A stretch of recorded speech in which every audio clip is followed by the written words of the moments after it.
Have you ever noticed how one tiny moment from years ago still lives in your body as if it just happened yesterday? Maybe it was a teacher's raised eyebrow when you answered in class, the way they said, "Are you sure?" with a subtle smirk, and suddenly the whole room felt like it was staring at you. Or maybe it was a parent's tired sigh when you showed them something you were proud of, and they didn't even look up properly. The scene is long gone. You grew up, you changed cities, you changed friends. But today, when a colleague squints at your idea in a meeting, or your partner's tone goes a little flat, your chest tightens in exactly the same way. Logically, you know this is a new person in a new situation, yet your reaction feels old and strangely familiar. It's like your nervous system is saying, "We've been here before," even when you haven't. In this video, we're going to explore why that happens, what I'll call emotional traces, the invisible footprints that other people's reactions leave on your mind and body, and how those traces quietly shape what you see, expect, and fear in the present. By the end, you'll have a simple way to notice when you're reacting to this moment and when you're actually reacting to a moment from 10 or 20 years ago that your brain never fully let go of. And in a few minutes, we'll get to one specific tool that can help you rescan an old emotional trace in under 3 minutes, so your body finally gets an update that the past is over. First, let's name and frame what's going on. Emotional traces are the small but powerful imprints left by other people's reactions. A look, a tone, a pause, a phrase, a posture. Your brain doesn't just record what happened, it links that micro moment with a sense of safety or threat. Over time, these traces become templates. Your nervous system quietly asks, "Does this current situation feel similar to one of my old templates?" And if the answer is yes, it reacts as if you are back there, not here. Emotional traces are not proof that you're weak, dramatic, or stuck in the past. They are your brain's way of trying to keep you alive and socially safe by learning from experience. What they are not: a perfect map of reality, a reliable guide to every person's intentions, or a verdict on your worth. Many people live their entire lives driven by these traces without knowing they exist. You are not alone if one tired face or one disappointed tone can ruin your whole day. Your brain is doing exactly what it was wired to do. Remember what hurt and try very hard to avoid it happening again. To understand why emotional traces are so strong, imagine your brain as a library that prioritizes danger stories. Neutral events do get recorded, but anything with strong emotion, especially shame, fear, or rejection, gets put in the priority shelf. From a neuropsychological point of view, this makes sense. Your survival depends more on remembering threats than on remembering neutral Tuesdays. So when a teacher laughs at your answer or a parent dismisses your feelings, your brain doesn't just store the memory as a moment. It stores it as a safety rule. Presenting ideas is dangerous. Or sharing excitement leads to disappointment.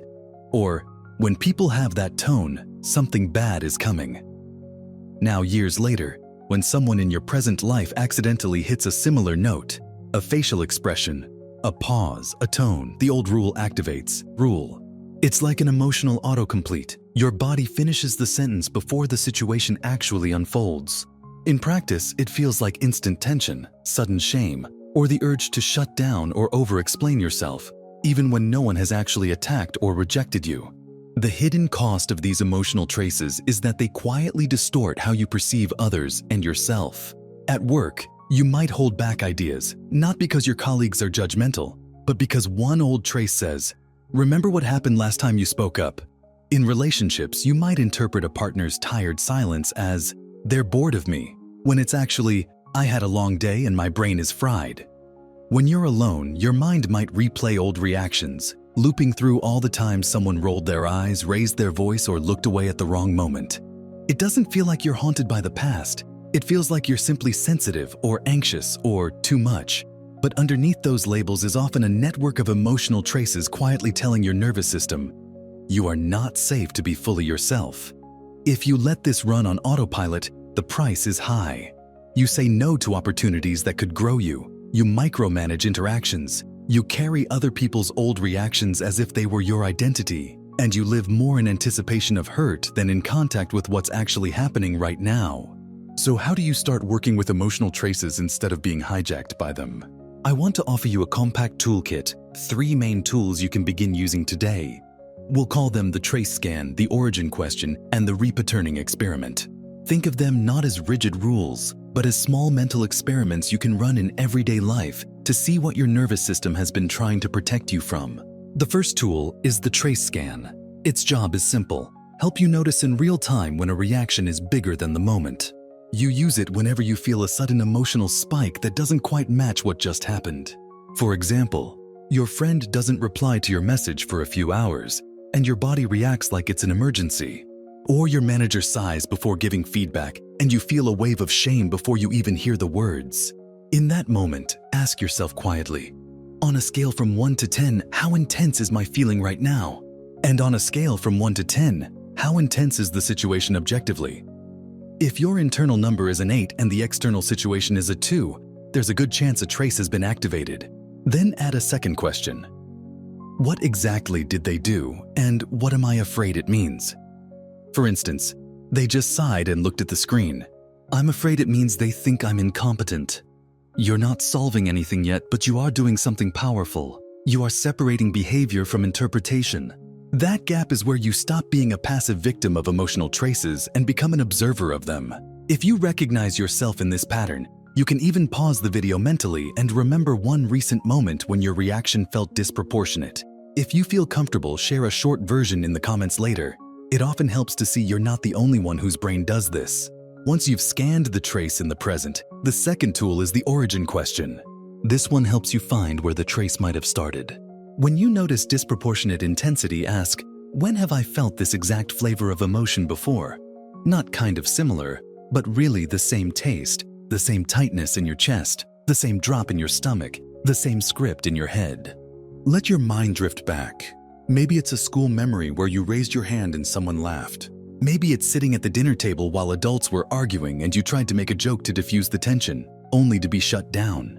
Maybe it's the first breakup where a simple "we need to talk" text taught your body that any pause or delay means danger. The goal is not to create a perfect historical map. The goal is to notice, oh, this reaction is older than this person. I'm not just reacting to my boss, my partner, my friend. I'm also reacting to my father, my teacher, my ex. That realization alone can reduce shame. Instead of, why am I so irrational? The question becomes, given the experiences my nervous system has stored, isn't it logical that it reacts like this? You move from self-judgment to self-understanding. And from there, you can ask a crucial follow-up. Does this old rule still fit my life today? The third tool is the repatterning experiment. This is where you gently teach your body a new option instead of the old automatic reaction. Let's say your emotional trace is, when someone sounds disappointed, I shut down and apologize even if I did nothing wrong. Next time you hear that tone and feel your chest tighten, first use the trace scan and the origin question in your mind. Notice the disproportion. Remember that this flavor is familiar, maybe from a parent who was impossible to please. Then, instead of instantly apologizing or shutting down, you try a micro-experiment. A small behavioral move that contradicts the old rule by just 5%. For example, you say calmly, I'm noticing your tone sounds a bit upset. Can you tell me what's bothering you specifically? Or, I hear that you're disappointed. I'd like to understand what your expectations were. The point is not to be perfectly confident. The point is to do something 1 millimeter different from the old script. Your nervous system is learning. I can stay present and ask for clarity instead of collapsing. Even if the conversation is messy, something new happened. Repatterning is not a one-time fix. It's more like physiotherapy for your emotional reflexes. Each time you act a bit differently, the old trace loses a tiny bit of power and a new trace of safety gets recorded. To make this more concrete, imagine a scenario. You send a message to a friend suggesting you meet, and they reply 4 hours later with, "Hey, sorry, crazy day, maybe next week?" Immediately, your body drops. The emotional trace whispers, "You're not a priority. They don't actually like you. You're annoying." That night, your mind replays the chat, highlighting every delay, every short reply from the last month. With the toolkit, it might go differently. Step 1, trace scan. My feeling is at an 8. The situation is probably a 3. They responded kindly but postponed. So yes, something old is here. Step 2, origin question. This feels like being 13 and having my texts ignored in the class group chat where I felt invisible and replaceable. Step 3, repatterning experiment. Instead of withdrawing and deciding I'll never initiate again, you send one honest but grounded message the next day. Hey, just checking in. I know everyone is busy, but sometimes when plans get postponed a lot, My brain tells me I'm being too much. I value our connection and want to make sure we're still good. If the friend values you, this opens a real conversation. If they don't, that is painful but clarifying data rather than a silent, self-blaming loop. In both cases, you're no longer just living inside the old trace. You're living in contact with reality. Another powerful micro-assignment you can try in the next 24 hours is what we might call the daily trace note. Tonight, before you go to bed, take 3 minutes and ask yourself, when today did I feel a reaction that was a bit too big for what happened? Write just one sentence. Trigger boss's tone on call. Reaction, felt like I had ruined everything. Then add one more sentence. Possible origin, reminds me of how my mistakes were treated at home. You don't have to analyze it deeply. You're training your mind to see patterns instead of being run by them. If you want, you can share a softened version of one of these sentences in the comments, not as a confession, but as a way to recognize how similar our brains actually are. There's also a deeper, more philosophical angle to emotional traces. They show you that your sense of me is not purely made of facts, it's made of remembered reactions. If a teacher looked impressed when you spoke, maybe part of your identity became I'm someone worth listening to. If a parent constantly looked disappointed, part of your identity might have become I am perpetually not enough. When you start working with emotional traces, you're not just managing anxiety. You are, in a quiet way, editing the story of who you believe you are. That's why it's so important to hold both self-compassion and responsibility together. It is not your fault that other people's reactions left marks on your nervous system. You did not choose the sighs, the sarcasm, the rolled eyes, the shouting, or the long silences that shaped your sense of self. Your brain did its best to map the world with the information it had. At the same time, now that you see the map, you have a kind of power your younger self didn't.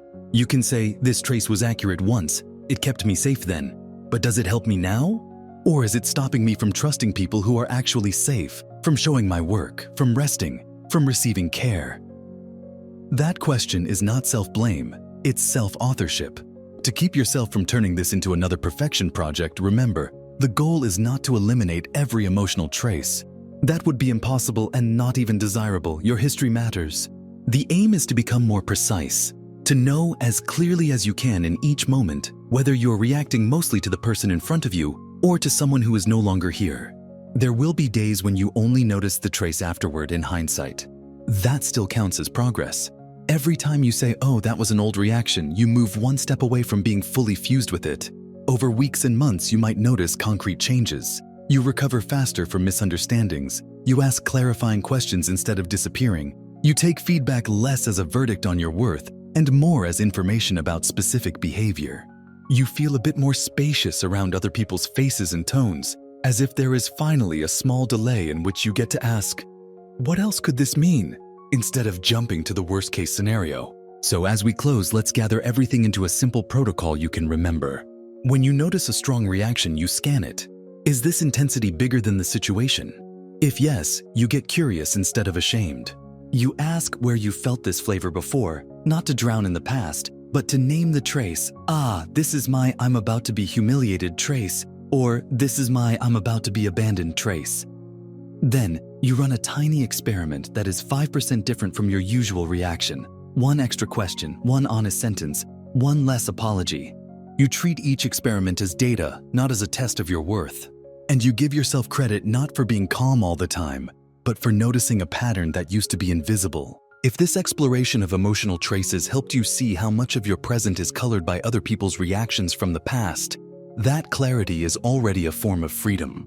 You and I both know that changing these patterns takes time and repetition, and having a steady stream of tools, metaphors, and practices makes the work lighter and more sustainable. So if you want to keep building a real toolkit for better thinking, one that helps you read your own nervous system more accurately, communicate more clearly, and slowly rewrite the way your past shows up in your present, consider liking this video, sharing it with someone who you know still carries old reactions in their body, and subscribing to Mind Unlocked. That simple action not only supports this channel, it also anchors your own intention to keep updating your inner maps, so that step by step you are guided less by the emotional traces of yesterday and more by the wiser, clearer perspective you are developing today.